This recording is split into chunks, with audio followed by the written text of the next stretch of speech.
అందరూ అనుకుంటుండొచ్చు మా అక్కలు ఉచిత బస్సులనే తిరుగుతున్నారని.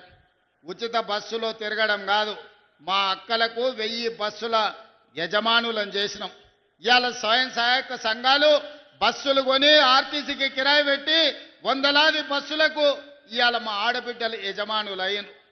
అదాని అంబానీలు ఉత్పత్తి చేసే సోలార్ పవర్ ప్లాంట్లు ఈరోజు మా ఆడబిడ్డలకు ఇచ్చినాం. ఇదే కాదు, అడిగిన వాళ్ళందరికీ రేషన్ కార్డులు ఇచ్చినాం. ఆయల్ల ప్రభుత్వంలో రేషన్ కార్డు కావాలంటే అదో పెద్ద పైరవి, దొర గడి ముందల చేతులు కట్టుకొని నిలబడాల్సిన పరిస్థితి. కానీ మనం వచ్చిన తర్వాత అడిగిన ప్రతి కుటుంబానికి, పెళ్ళైన ప్రతి ఆడబిడ్డకు అమ్మగారింటికా నుంచి అత్తగారింటికి పోతే రేషన్ కార్డు అప్పటికప్పుడే ఇచ్చి ఆ కుటుంబాలను ఆదుకున్నాం. ఆనాడు దొడ్డు బియ్యం ఇస్తే పశువులకు దాన పెట్టేది. కానీ ఇవాళ మనం ప్రతి వాళ్లకు 3,10,00,000 మందికి సన్న బియ్యాన్ని ఈరోజు మనం పంచుతున్నాం. ప్రతి ఇంట్లో ఈనాడు సన్న బియ్యం వండుకొని సంటి పిల్లలకు తినిపించి ఈరోజు మా ప్రభుత్వం ఇందిరమ్మ రాజ్యంలో మేము సన్న బియ్యం తింటున్నాం, మాకు వస్తున్నాయని మా అక్కలు చెప్తున్నాం. అదే కాదు, ఆ ఎల్ల కరెంటు బిల్లు అవతల రూమ్లు ఉంటే యువతల రూమ్లు ఉంటే అవతల బంద్ చేసుకునేది. జరసేపు ఫ్యాన్ వేసుకుంటే జరసేపు ఆపుకునేది. ఎందుకంటే కరెంటు బిల్లుల కష్టం ఉండే.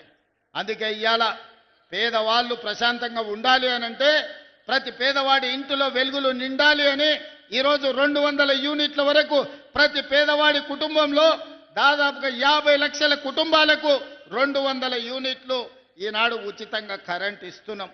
ఇదే కాదు, ఇల్లు లేని వాళ్లకు ఇల్లు ఇవ్వాలని ఇందిరమ్మ ఇండ్లు ఇప్పటికే 4.5 లక్షల ఇండ్లు మంజూరు చేసినాం. 22,500 కోట్ల రూపాయలు ఈరోజు పేదల ఇండ్లకు ఖర్చు పెడుతున్నాం. ప్రతి గ్రామాన ఇవాళ ఇందిరమ్మ ఇండ్లు నిర్మించుకుంటున్నారు పేదవాళ్ళు. అందుకే ఈనాడు ఆడబిడ్డల మంచి కోసం, రైతుల మేలు కోసం, నిరుద్యోగ యువత యొక్క భవిష్యత్తు కోసం తెలంగాణ రాష్ట్రాన్ని అభివృద్ధి పదం వైపు నడిపించుకుంటున్నాం. అందుకే 2 సంవత్సరాలు పూర్తి చేసుకుంటున్న సంబరాలు చేసినాం. ఈరోజు ఒక్క మాట అడగదలుచుకున్నా హుస్నాబాద్ నియోజకవర్గ ప్రజల్ని. ఒక పక్కన గజ్వేల్ ఉంది మీకు, ఇంకో పక్కన సిరిసిల్ల ఉంది, ఆ పక్కన సిద్దిపేట ఉంది. ఈ 3 నియోజకవర్గాలల్లో దేవుళ్ళు ఏమన్నా పరిపాలిస్తుర్రా?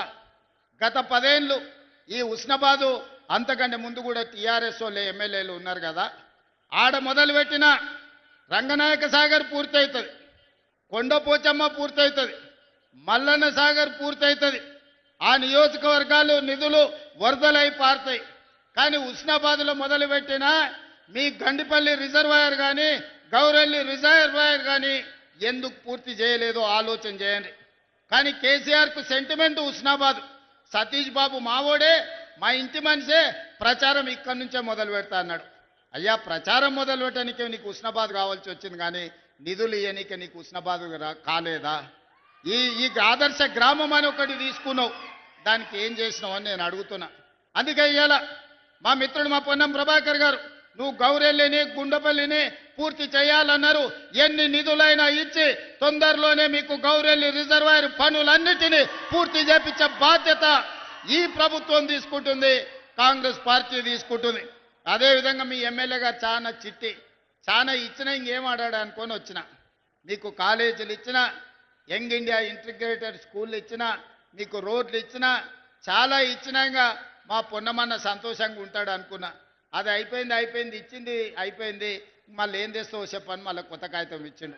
దీంట్లో చాలా ఉన్నాయి. హుస్నాబాద్కు రింగ్ రోడ్డు కావాలన్నాడు, ఇంకా చాలా రాసిండు. ఇక్కడ అన్నిటినీ ప్రభుత్వ పాఠశాలలకు నిధులు కావాలన్నాడు. అదేవిధంగా పట్టణం చుట్టూ రింగ్ రోడ్డు అడిగిండు, మున్సిపాలిటీకి అండర్ గ్రౌండ్ డ్రైనేజ్ ఏదో అడిగినట్టుండు. అదేవిధంగా చాలా వాటికి తాగునీటి నీళ్ల కోసం కూడా ఇవాళ నిధులు అడిగిండు. తప్పకుండా ఇక్కడికి వచ్చిన హుస్నాబాదు మిత్రులకు మీకు ఒక్కటే మాట ఇవ్వదలుచుకున్నా, గత పాలకుల లెక్క హుస్నాబాదును నిర్లక్ష్యం చెయ్యం. ఆనాడు సిద్దిపేటను, సిరిసిల్లను, గజ్వేలో మాత్రమే వాళ్లకు నియోజకవర్గాలుగా కనిపించినాయి, ప్రజలుగా కనిపించిందేమో. మనం అట్లా కాదు, ఖచ్చితంగా అభివృద్ధి చేస్తాం. హుస్నాబాద్కు కావాల్సిన నిధులను మంజూరు చేసి ఈనాడు ముందుకు తీసుకెళ్తాం. అదేవిధంగా పెద్దలు వెంకటస్వామి గారు ఉన్నారు. గతంలో ఐటీఐలు అంటే కాలం చెల్లిపోయిన ట్రైనింగులు ఇచ్చేది. ఆడ డీజిల్ కార్ మెకానిక్ ఇస్తే ఆ డీజిల్ అంబాసిడర్ కారు షెడ్డుకు పోయింది. పిల్లగాడు చదువు నేర్చుకున్నా రిపేర్ చేయనికే కారు లేదు, పోయి ఫామ్ హౌస్ల అంబాసిడర్ కార్కు రిపేర్ చేయాలి. ఇవాళ ఆడి కార్లు, బిఎండబ్ల్యూలు, బెంజ్ కార్లు వచ్చినాయి.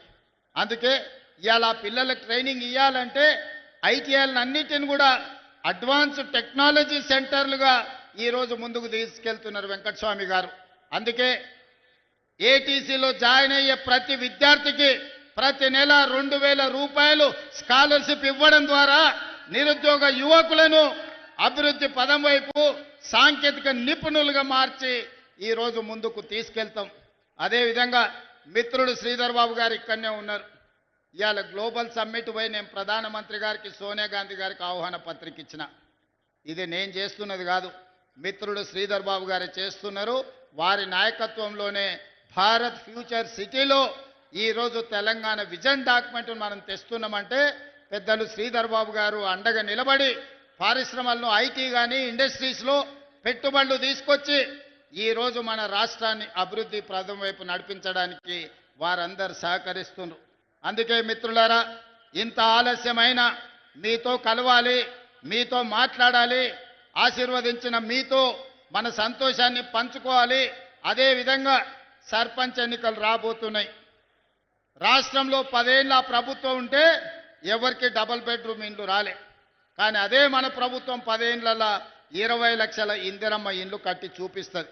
ఇవాళ మీకు రేషన్ కార్డు వచ్చినా, ఇవాళ మీకు సన్నబియ్యం వచ్చినా, ఇవాళ మీకు ఇందిరమ్మ ఇల్లు వచ్చినా, ఇవాళ మీకు సారె పేరు మీద చీర, ఇందిరమ్మ చీర మీకు వచ్చినా, ఇవాళ మీకు 200 యూనిట్ల కరెంటు వచ్చినా, ఇవాళ మీకు 21,000 కోట్ల రైతు రుణమాఫీ జరిగినా, ఇవాళ మీకు రైతు భరోసా కింద 9 రోజుల్లో 9,000 కోట్ల రూపాయలు వచ్చినా, ఇవాళ నిరుద్యోగ యువకులకు మొదటి సంవత్సరమే 60,000 ఉద్యోగాలు వచ్చినా, ఇట్లా చెప్పుకుంటూ పోతే చాంతాడంత లిస్ట్ ఉంది.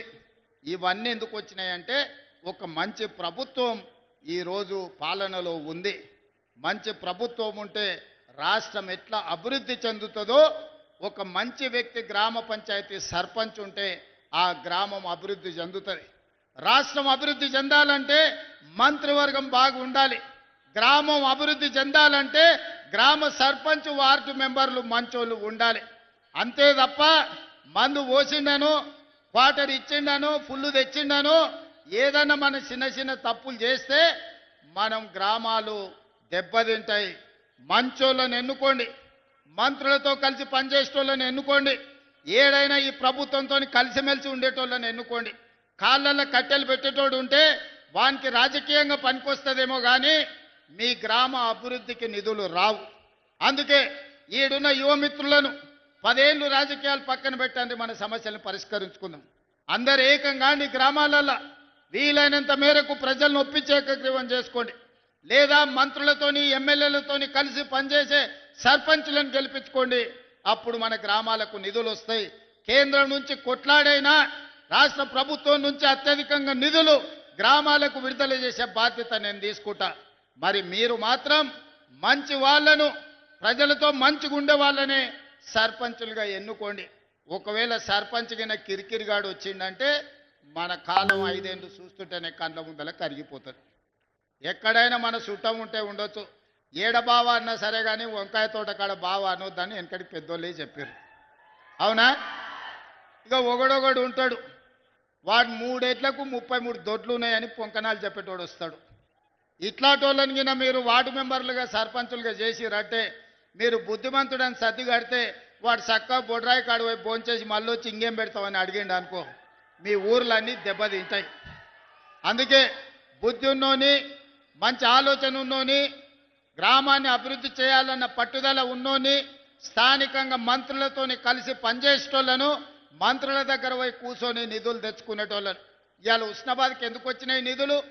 పొన్నం ప్రభాకర్ ఎమ్మెల్యేగా ఉన్నాడు, మంత్రిగా ఉన్నాడు కాబట్టి ముఖ్యమంత్రి దగ్గర వచ్చి కూర్చొని కొట్లాడి నిధులు తెచ్చాడు. రేపైనా మీ గ్రామాలకు నిధులు రావాలంటే ఆ సర్పంచ్ ఎమ్మెల్యే దగ్గరనో మంత్రి దగ్గరనో కూర్చొని ఈ ప్రభుత్వంలో నిధులు తెచ్చుకోవాలి. మంచిగా అడిగితే నిధులు వస్తాయి, మాట్లాడితే నిధులు వస్తాయి, మన సమస్యలు చెప్పుకుంటే నిధులు వస్తాయి. తద్వారా మన సమస్యలు పరిష్కారం అవుతాయి, గ్రామాలు అభివృద్ధి చెందుతాయి. మేము ఎన్ని వైరుధ్యాలున్నా కేంద్రానికి ఇన్నిసార్లు పోయి రాష్ట్రానికి అవసరమైన నిధులు తీసుకొస్తున్నాం. అందుకే ఈ గ్రామ పంచాయతీ ఎన్నికలు మన గ్రామాలలో వెలుగులు నింపే ఎన్నికలు. మీరు మంచోళ్ళను చూసి ఎన్నుకోండి. మీ గ్రామాలకు నిధులు ఇచ్చే బాధ్యత, ఈ తెలంగాణ రాష్ట్రాన్ని అభివృద్ధి చేసే బాధ్యత ఈ ప్రభుత్వం తీసుకుంటుంది. ఇంత ఆలస్యమైన ఇన్ని వేల మంది ఉండి ఆశీర్వదించడానికి వచ్చినందుకు మీకందరికీ ధన్యవాదాలు, కృతజ్ఞతలు తెలియజేస్తూ సెలవు తీసుకుంటున్నా. ధన్యవాదాలు మిత్రులారా.